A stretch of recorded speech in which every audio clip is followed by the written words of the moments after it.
Assalamualaikum warahmatullahi wabarakatuh. Waalaikumsalam. Teman-teman sekalian yang dirahmati Allah Subhanahu wa taala, bersyukur bisa bertemu pagi ini dalam keadaan sehat dan sudah sarapan, sudah mandi semua ya. Alhamdulillah.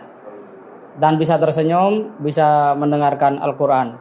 Tinggal kita perlu perhatikan apakah kita termasuk yang tadi dibaca ulaika humul khosirun. Nah, siapa yang khosirun itu? Yufsiduna fil ardh.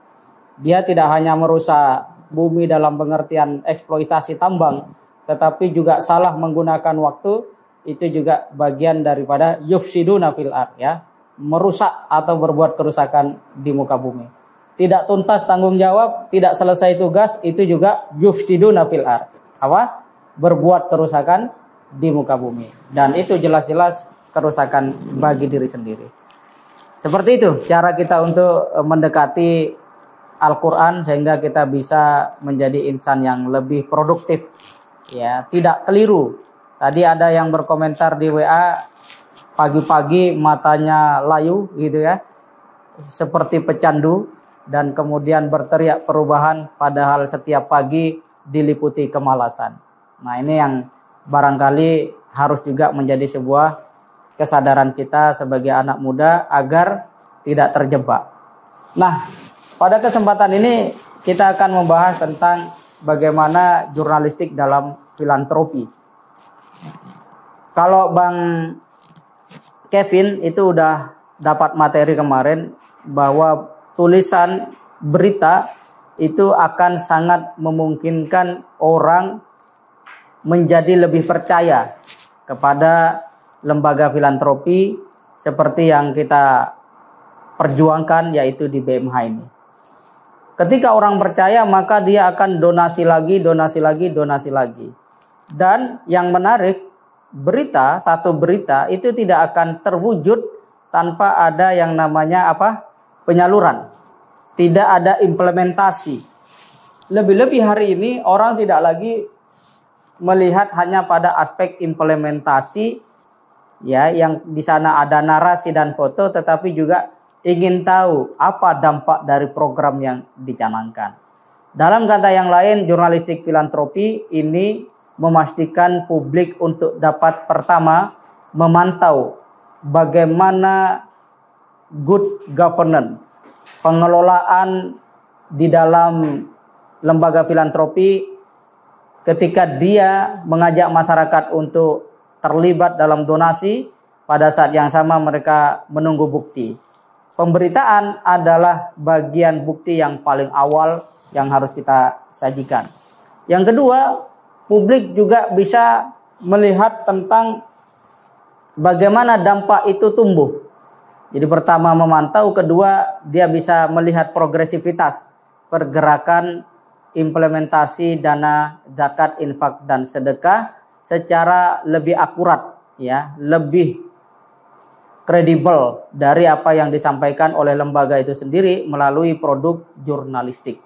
Dan yang ketiga, tentu saja masyarakat dapat, ya, menumbuhkan rasa percaya diri dan bangga untuk terus terlibat dalam upaya membangun masyarakat secara sosial, pendidikan, dan ekonomi, yang mana memang idealitas dana zakat yang disalurkan kepada mustahik itu pada akhirnya mampu mengantarkan mustahik menjadi seorang muzaki.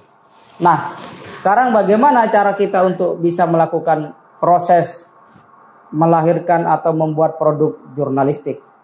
Kita tahu teman-teman bahwa jurnalistik itu memiliki poin dasar, yaitu 5W1H. Saya kira sudah tahu semua karena ini pelajaran yang sudah sangat umum, ya. Walaupun di dalam prakteknya nanti bagaimana menyusun 5W1H itu juga butuh yang namanya selain pengetahuan adalah ketekunan. Ketekunan. Dan semakin baik tulisan kita itu mensyaratkan dua hal. Pertama, pemahaman kita secara teoritik tentang filantropi, kebaikan, zakat, infak, dan sedekah dengan realitas yang kemudian dihasilkan di dalam setiap implementasi program kita, itu dapat kita sinkronkan menjadi satu bingkai narasi yang tersistematisasi dengan baik, terutama dalam konteks jurnalistik. Saya ada sedikit cerita menarik ya, sebelum kita memperdalam tentang jurnalistik filantropi. Tadi pagi saya sempat membaca buku Bung Hatta di Mata Tiga Putrinya. Jadi ada 3 anaknya Bung Hatta dan menulis tentang Bung Hatta. Satu poin yang menarik adalah ketika putri terakhir, kalau tidak salah namanya Halidah Hatta, itu kuliah ke UI. Kuliah di UI, dan dia sebagai anak wakil presiden yang juga proklamator bangsa, dia berhak atas beasiswa.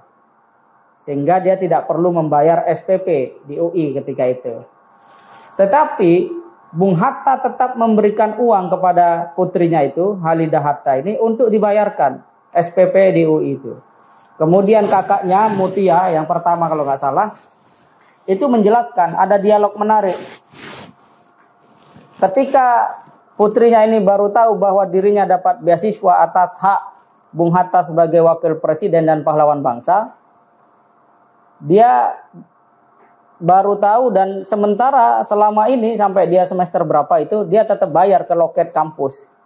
Terjadilah dialog antara dia dengan kakaknya. Kenapa kok saya masih bayar? Katanya saya dapat beasiswa.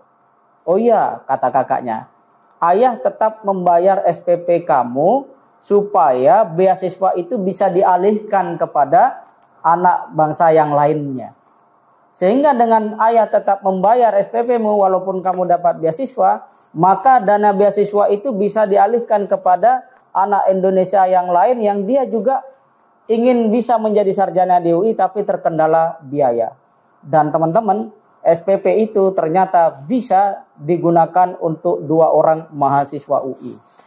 Ini berarti pendiri bangsa Indonesia adalah orang-orang yang sangat altruis, sangat peduli terhadap kehidupan bangsa. Dan itu ditunjukkan oleh Bung Hatta tentang bagaimana sebuah kepedulian mengantar Bung Hatta ya mampu bersedekah, berinfak untuk anak bangsa yang lainnya. Padahal kalau Bung Hatta mau ambil itu tidak salah. Itu memang sudah diberikan oleh negara.